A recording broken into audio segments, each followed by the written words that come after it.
ఎలా ఉన్నాను సుజాత? మన పెళ్లి రోజు ఉన్నట్టే నేను ఉన్నానా లేదా? అద్దం ముందు నిలబడుతున్న సుందర విగ్రహాన్ని చూసుకుంటూ ఒళ్ళంతా గుమ్మెత్తించి అత్తరు పూసుకుంటూ అడిగాడు రాజేంద్రయ్య. ఈ రోజు రేపు షష్ఠి పూర్తికి వయసు చేరుకుంటున్న, ఒంటిలో యువరక్తం ఉల్లాసంగా ప్రవహిస్తున్నట్లుగా పూల రంగడిలా తయారైన భర్తను చూసి ముసిముసిగా నవ్వింది సుజాతమ్మ. తలపై అక్కడక్కడ కనిపిస్తున్న పండు వెంట్రుకలకు మినహా అతడు కుర్రాలకు తీసిపోనంత దృఢంగా నిలబడి ఉన్నాడు.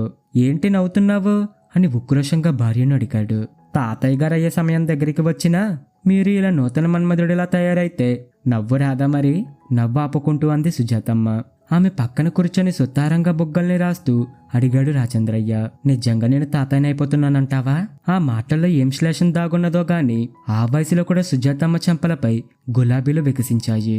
మనసులో ఏవో మధురమైన అలజడులు చెలరేగాయి. చిప్పొండి, ఇన్నేళ్లు గడిచిన మీకు ఇంకా సిగ్గులేదా?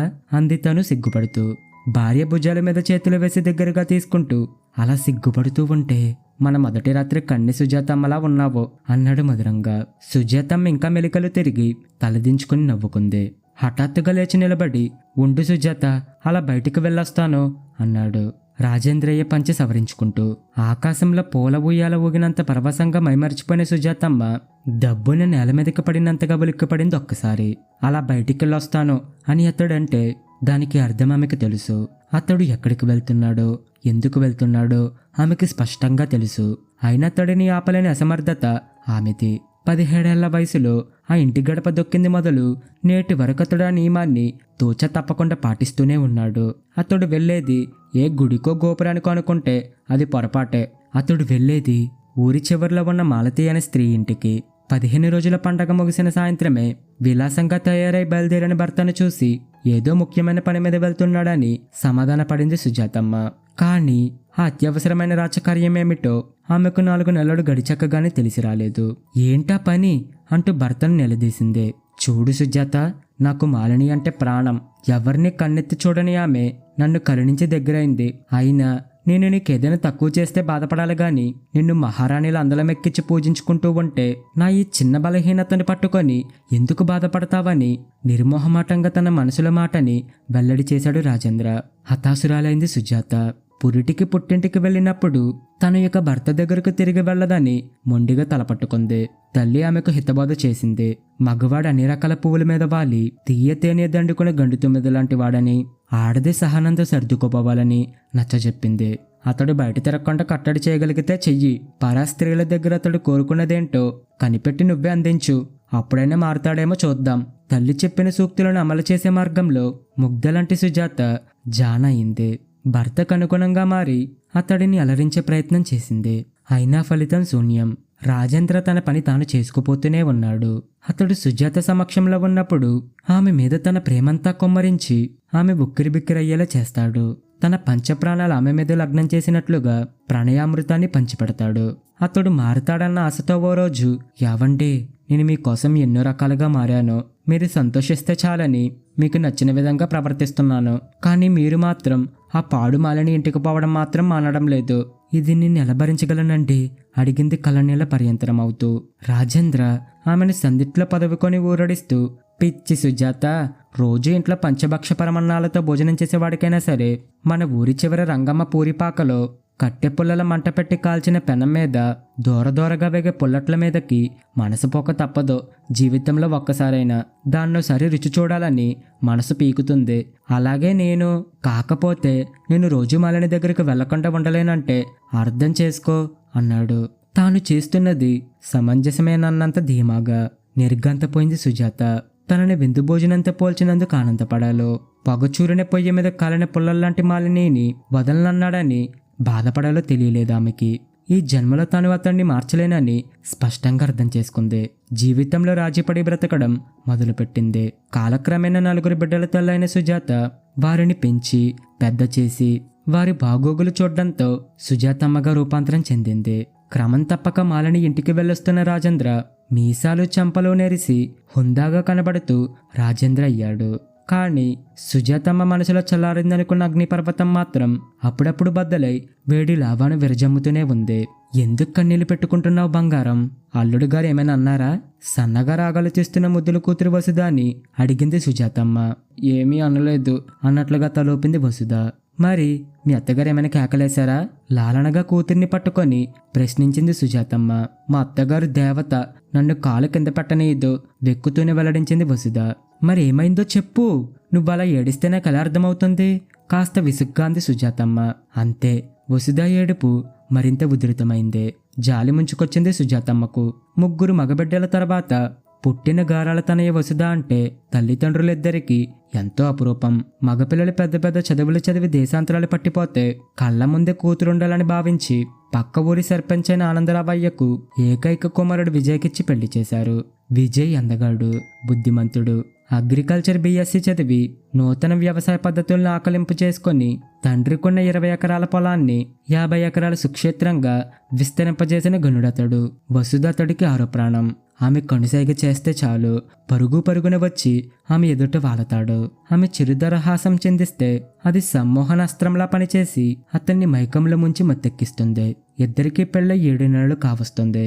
ఈనాటి వరకు ఆమె కంట ఒక్క కన్నెట్టి ముత్యమైన జాలువారనీక భద్రంగా కాపాడుకుంటూ వస్తున్నాడు విజయ్. కాని ఏడుపంట ఎరగని తన ముద్దుల కూతురు నేడు ఇలా కంట తడి పెట్టడం చూసి సుజాతమ్మలోని తల్లి మనసు తల్లడిల్లిపోయింది. ఎంతోసేపు బుజ్జగించి బ్రతిమల్లి అడిగిన మీదట నోరు విప్పింది వసుధ. సుజాతమ్మ నిర్గంతపోయి మళ్లీ చరిత్ర పునరావృతమైనందుకు ఆందోళన చెందింది. గుండె మూలనంత భారమైంది. తన కర్మ కాకపోతే తన పరిస్థితే కూతురికి ఎదురవ్వాలా?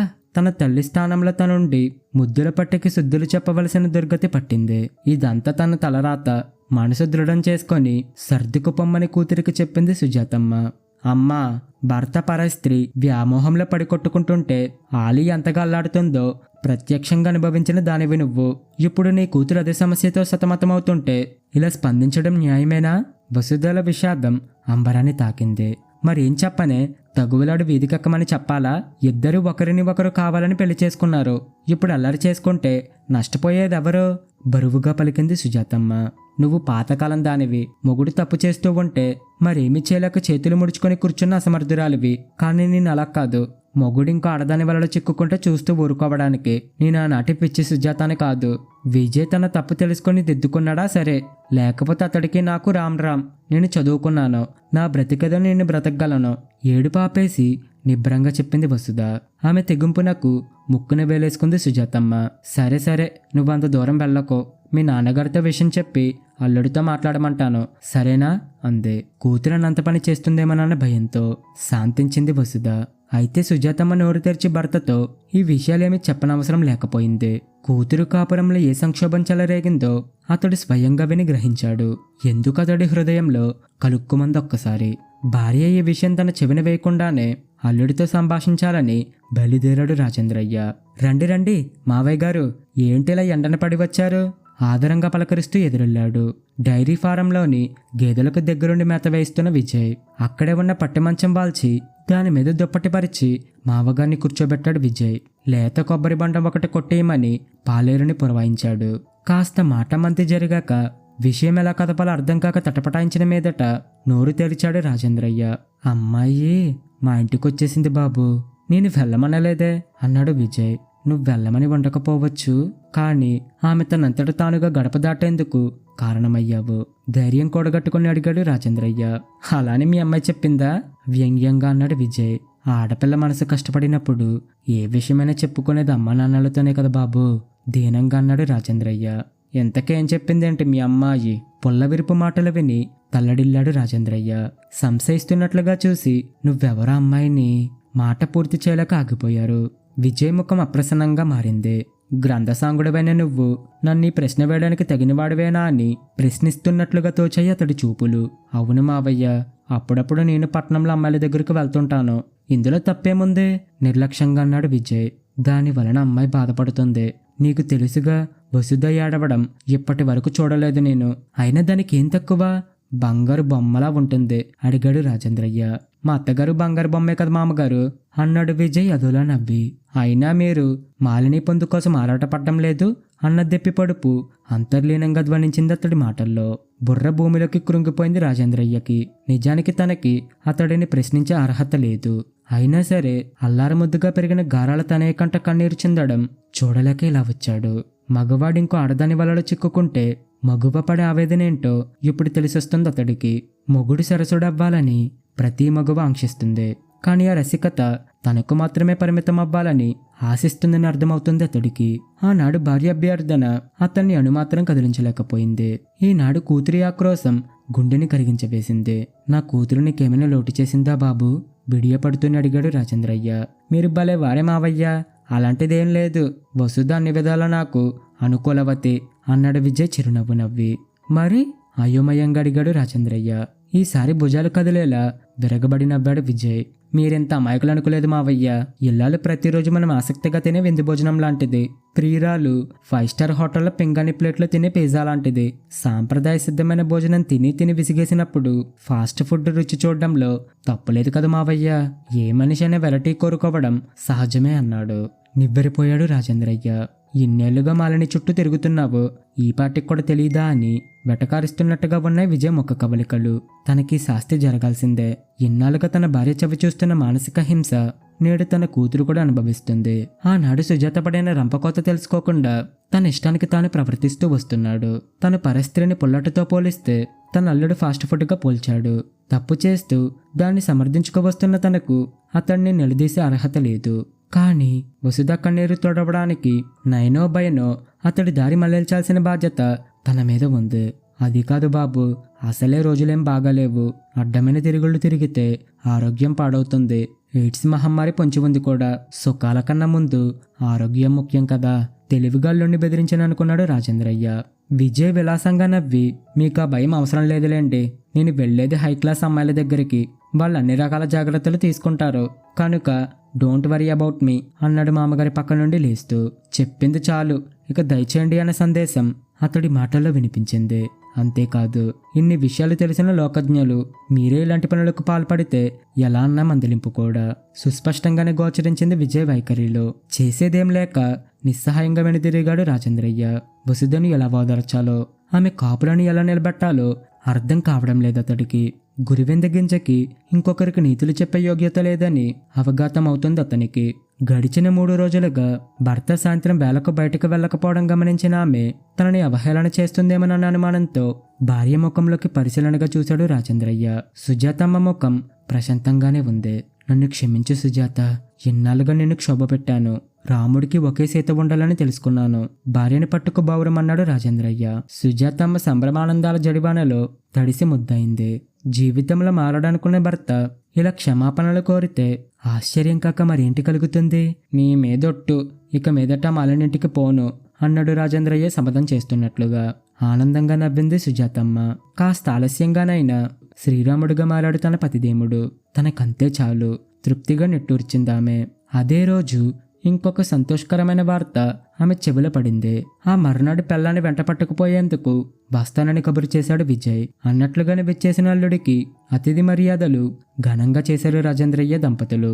ఆ రాత్రి తను సింగారించుకుంటూ తల్లి తెలలో కూడా విరజాజి పూలదండ తురిమింది వసుధ. చాలేవే, నాకెందుకీ సోకులు? అల్లుడేమనుకుంటాడు? లోపల ఇష్టంగానే ఉన్నా బయటకు బిడియం నటించింది సుజాతమ్మ. విజయ్ ఏమీ అనుకోడులే అమ్మా, ఈ వయసులో కూడా అత్తమామలు ఎంత ఉత్సాహంగా ఉండడం చూసి ముచ్చట పడతాడు అల్లరిగాంది వసుధ. ఆమె తల మీద ముట్టి, బడవా, మాటలు నేర్చావు. అల్లుడొచ్చి నన్ను తీసుకెళ్లడం సంబరంగానే ఉంది. ఇప్పుడిప్పుడే దారిలో పడుతున్న అతడితో బాదులాడ్డం మానుకో సూచనలు చేసింది సుజాతమ్మ. దారి తప్పితే కదా దారిలో పడ్డానికి అంటూ గడుసుగా నవ్వి, విజయ్ కోతి వేషాలేస్తే నిన్ను ఊరుకుంటాననుకుంటున్నావేమో, ఉతికి ఆరేస్తాను. అతను ఇంకో ఆడదాని ముఖం చూసి సాహసం చేస్తే కాళ్ళు చేతులు విరిచి మూల కూర్చోబెట్టాను అపర కాలులా హుంకరించింది వసుధ. మరి అతడేదో పట్నంలో అయోమయంగా అడిగింది సుజాతమ్మ. అది అమ్మ వ్యధ తీర్చేందుకు ఈ అమ్మాయి ఆడిన నాటకం. సోతులదారి మీ అల్లుడే గలగల నవ్వింది వసుధ. సుజాతమ్మ నూరెళ్ళబెట్టింది. అసాధ్యురాలైన కూతుర్ని మురిపెంగా చూసింది. అవునమ్మా, జ్ఞానం వచ్చిన దగ్గర నుండి నాన్న ప్రవర్తన, నీ ఆవేదన అన్ని గమనిస్తూనే ఉన్నాను. ఆయనకు బుద్ధి చెప్పే వయసు, విజ్ఞత నాకు లేకపోయాయి అప్పట్లో. చంద్రుడిలో మచ్చల నాన్నగారికి చెడ్డబెరి తెచ్చిన వ్యసనాన్ని ఎలాగైనా మానిపించాలనిపించింది. అదును కుదిరింది. ఆయన మారారు. ఆనాడు భార్యకు తాను కలిగించిన మనస్తాపం నేడు కూతురికి ఎదురయ్యేసరికి తట్టుకోలేకపోయారు నాన్న. అసలు కన్నా వడ్డీ ముద్దు కదా. నా పాచిక పారింది. నాన్నకి మాలిని పట్ల వ్యామోహం తీరింది. సంతోషంతో వసుధా కన్నులు ఇంద్రనీలమనుల్లా తలతలలాడాయి. కళ్ళల్లో నీళ్లు నిండగా కూతురు నెదుటి మీద ముద్దు పెట్టుకుంది సుజాతమ్మ. ఇది ఫ్రెండ్స్ ఈరోజు కథ. మీకు కనుక కథ నచ్చితే లైక్ చేయండి, షేర్ చేయండి. ఇలాంటి మరిన్ని కథల కోసం మా ఛానల్ ఇప్పుడు సబ్స్క్రైబ్ చేసుకోండి. Thank you friends.